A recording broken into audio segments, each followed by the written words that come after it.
Around here, there's a bunch of crooks around here. You ain't supposed to be in that job, boy.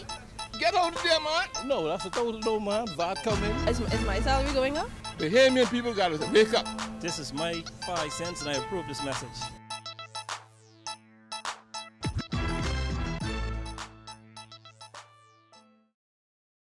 More than 8,000 jobs created under this PLP administration, according to the latest labor force survey. The Trade Union Congress threatens a mass shutdown. The Deputy Commissioner on the murder rate, and police in Eleuthera on the hunt for an escaped prisoner. We've got those stories and more coming up tonight. I'm Dana Smith, and MB12 starts right now.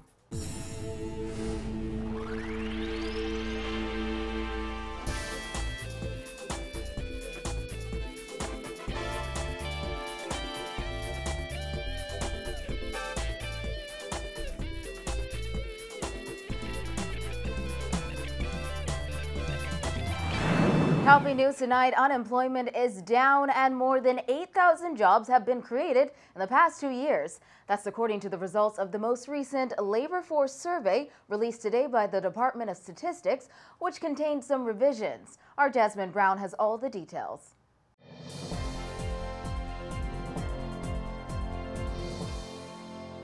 Officials from statistics revealing that there has been a 1.1% decrease in unemployment overall.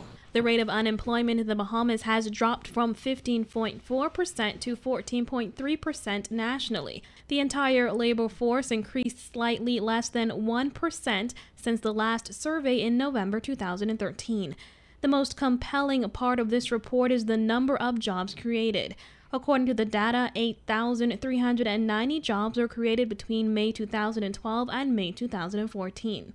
In May 2012, 160,650 people were employed. That number jumped to 163,995 in May 2013.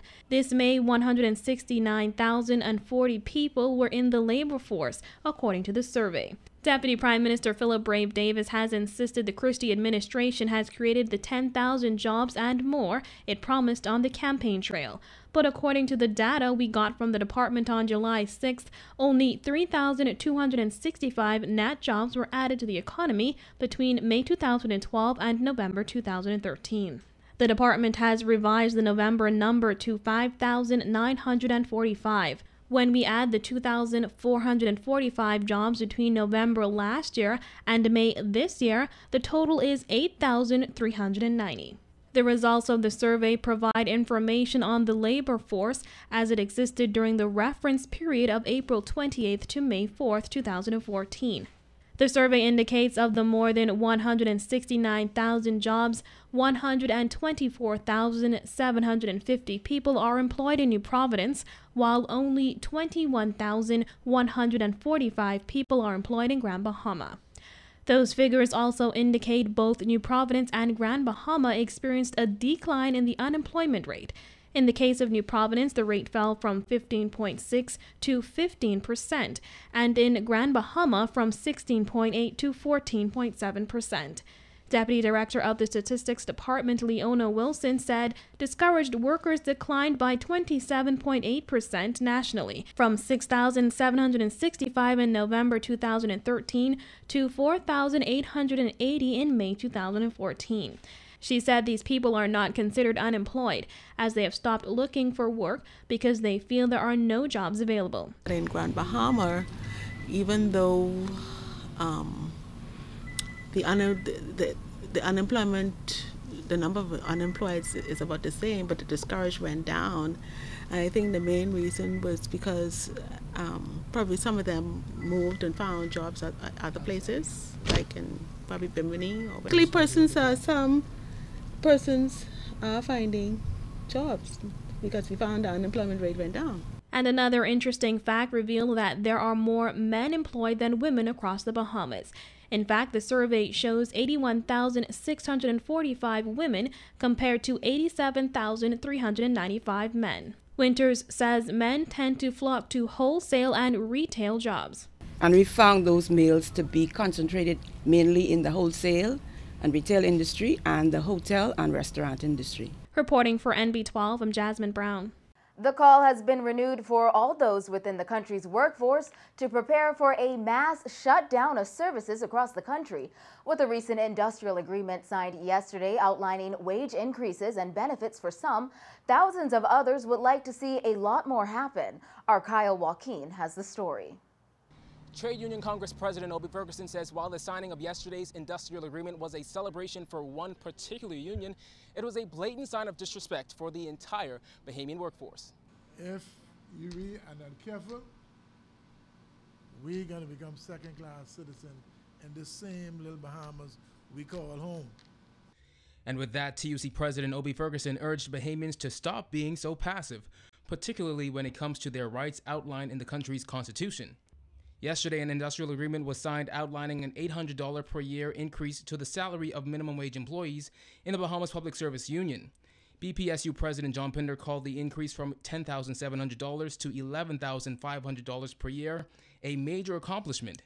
However, TUC President Obi Ferguson says that increase, which only adds $15.35 onto their weekly pay, is nothing and should instead be a minimum of $300 per week for all Bahamians.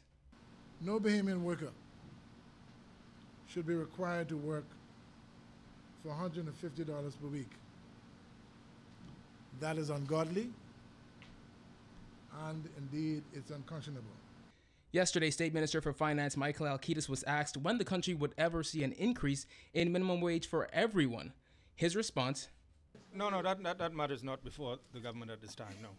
Ferguson says the minimum wage issue, in addition to others like changing employee status so they don't qualify for certain benefits like paid vacation, is the reason why they are now renewing the call for a massive strike of all workers in the country. Now, this call may sound familiar, and that's because the same call was made several months ago. However, nothing has still happened. Ferguson says, though, that the delay is for a good reason. I have a job and a duty. There's over 20-something unions in this Trade Union Congress. I can't do stupid things, and I can't give stupid advice. Because when the advice is given, I will be a part of it. As a matter of fact, I'll be leading it. And we're not threatening anybody. We're going to do what we say we're going to do. We ain't going to say, oh, we do it. No. If we say we will do it, we will do it. The TUC has over 20 unions under its umbrella with around 15,000 members. The unionists say even after meeting with Prime Minister Perry Christie several weeks ago, they have still not gotten any results.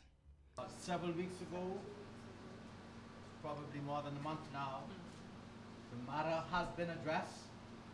We have had several subsequent meetings of the person who they identify to be the go-between to try to keep industrial unrest at a minimum in this country. But you know, you get to a point where enough is enough.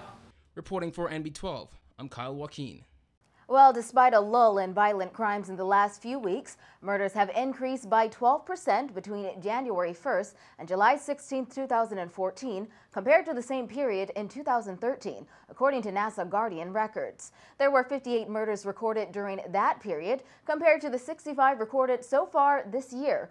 Well, Deputy Police Commissioner Quinn McCartney said it is a concern, but he highlighted the murder numbers on New Providence are down and said it's incidents in Grand Bahama and the Family Islands that are driving those numbers up. We've had, I think, the majority of in New Providence, the number of murders has actually decreased compared to last year.